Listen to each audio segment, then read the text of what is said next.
So let's discuss some more things in trigonometry. So likewise, there are some, trigonometric ratios are having some values. See, 0 degree for 30 degree, they have value for every degree. Okay, but just giving you for the basic degrees, for the basics value. Sine 0 is 0, sine 30 is 1 by 2, sine 45 is 1 by root 2, for 60 degrees is root 3 by 2, for 90 is 1. Same is cos theta, cos 0 is 1 and 30 is root 3 by 2, 45 is again 1 by root 2, and for 90 is 0, and for 60 is half. In fact, in the reverse order, it goes as the reverse order of sine. Maybe in your 10th class you all have learned these things. If you hadn't learned, then you need to memorize it, because if you had memorized it, it would be a help for you always throughout your physics. Okay, so there are some other trigonometric values of different angles, okay, which are important. I'll explain it to you, like cos 37, sine 53, but it would be, I will explain it in vectors. Okay, these are the basics. Okay, basic concept. So these are the basic which you need to know, and for the 10, just make their ratio true. But the main point I want to teach you here is, what if I ask you what is sine 120 degree, what is cos 150 degree, or cos 120 degree? So what would be the value?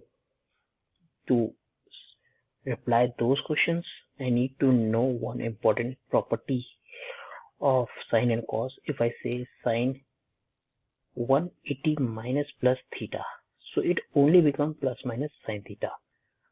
I'll explain the placement of plus minus, but for that matter, the important point is cos 180 plus minus theta is plus minus cos theta, something like that. So don't bother about the placement of the plus minus. Just the point here is 180 doesn't affect cos theta. Sine 180, then it is sine theta only. Cos 180, then it's cos theta. Tan 180, then it is tan theta only. Okay, and with respect to the sine, okay, so first of all, I'll explain it to you like how to use it. Like cos sine 120, can I write it like 180 degree minus 60 degree? And with the difference of if it is 180, then it is only sine 60. Use that thing. Sine theta is equal to sine 180 minus theta, but plus minus, for the plus minus, let's come to the main point. For the plus minus,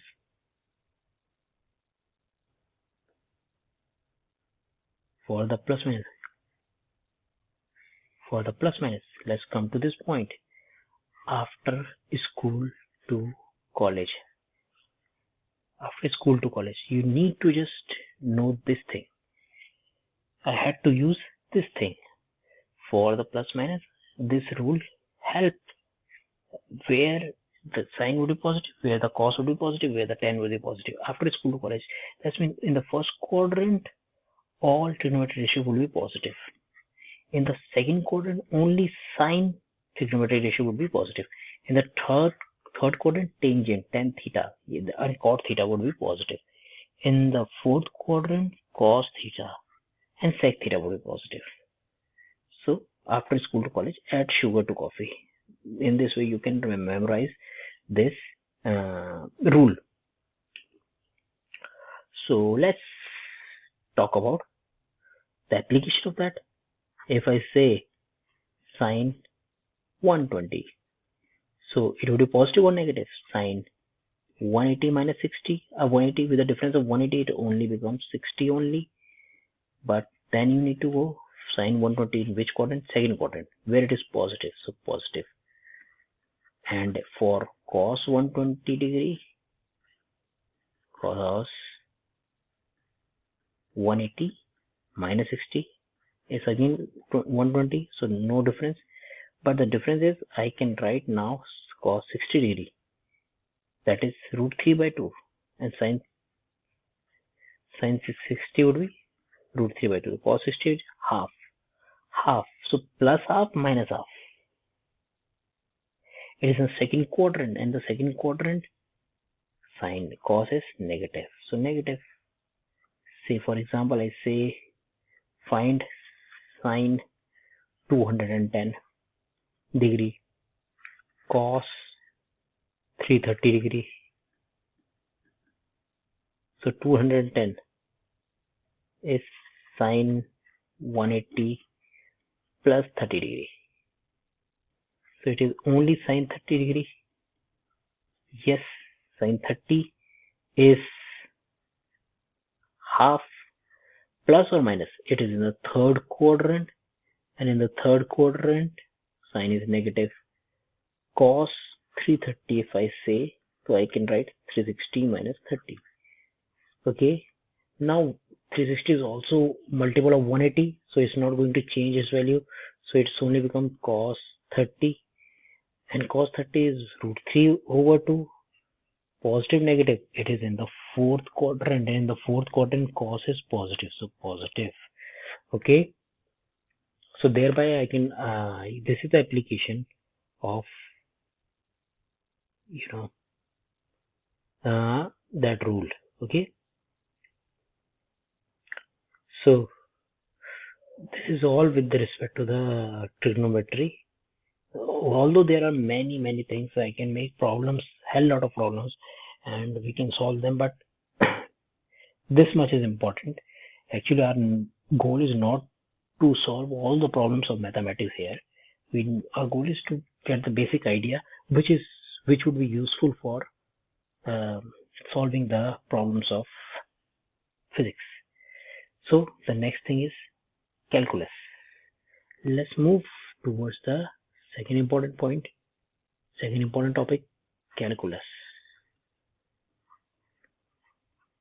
Is a most important tool, and of course a strange one for you.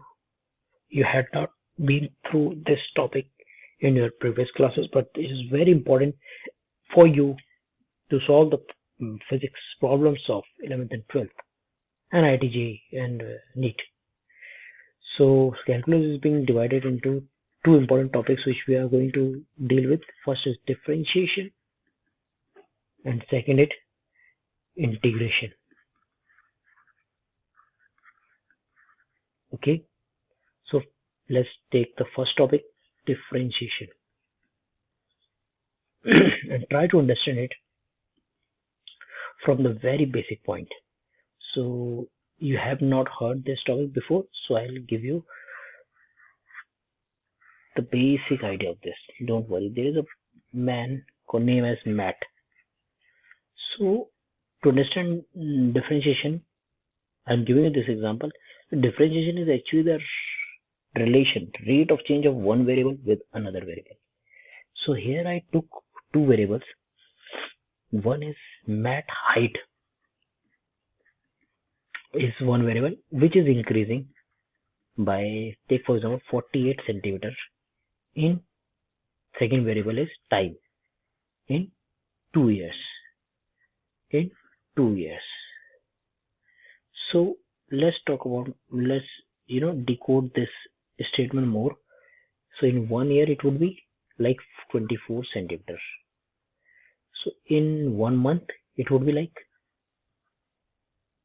2 centimeters. So if I say in 1 day it would be 2 by, say for 1 month, every month is of 30 days, so almost 1 by 15. So if 1 hour, so 1 by 15 into 24. If 1 second, so it would be 1 by 15 into 24 into 3600. The thing is, I was just differentiating, I was just making one variable very less to actually dividing one variable and going into deeper and deeper, deeper and deeper. How those two variables are related to actually getting into the atomic level of the relation, and that is the differentiation. I'll tell you. So I'll explain it with a graph, with the help of a graph. So here, two variables, one is y, one is x, are related with this relation y and x. So if this is the initial point of, this is the final point. So initial point is y1, x1, y1. Final point is x2, y2. Okay. So if I need to bother about the average change, average rate of change of y with respect to x, so that would be y2 minus y1 upon x2 minus x1 is the rate of the change of y with respect to x. Okay.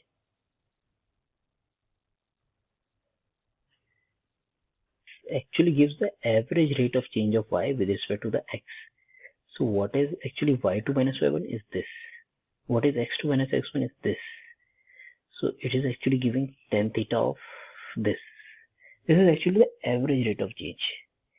But if, understand this very seriously, if I make x naught very less, the denominator, if I make the gap between x final and initial position very less, so I eventually come to a point only, na?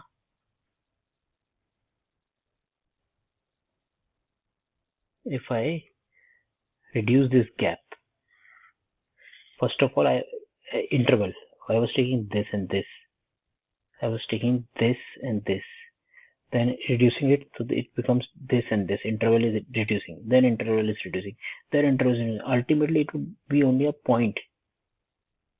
So that point, if I need to actually know what is, how does y is changing in that point, x is very less, like a second, like in that example, height, rate of change of height with respect to the 1 second. So 1 second is a very small time as compared to the 2 year. So x is very small.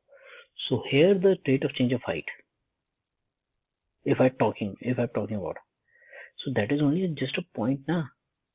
So here you need to use the tool differentiation, dy by dx, and which is nothing. If I draw, it is like I am drawing a tangent to the curve at that point. I'm drawing a tangent to the curve at that point. So it is a slope of that tangent. Okay.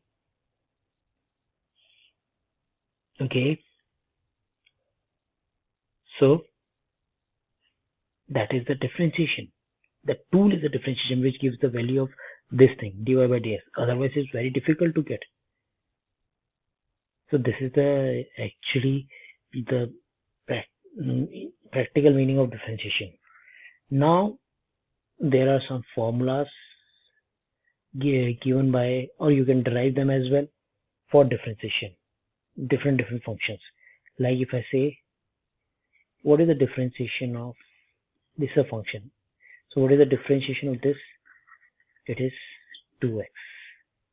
If I say, what is this is one function, 3x to the power 5, so what is the differentiation of this function? 15x to the power 4. Did you catch the pattern? The pattern is, for the function like this, x to the power n, the differentiation of them is nothing, n comes forward and the power gets reduced by 1. That's it. So there are other sort of function, exponential function. So the differentiation of them is same. Differentiation of y with respect to the x. There are another function, log x. There are n number of functions. I'm just giving you differentiation of the important function. So differentiation of that would be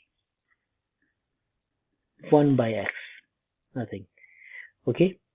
So there are many functions. I will give you differentiation almost of every.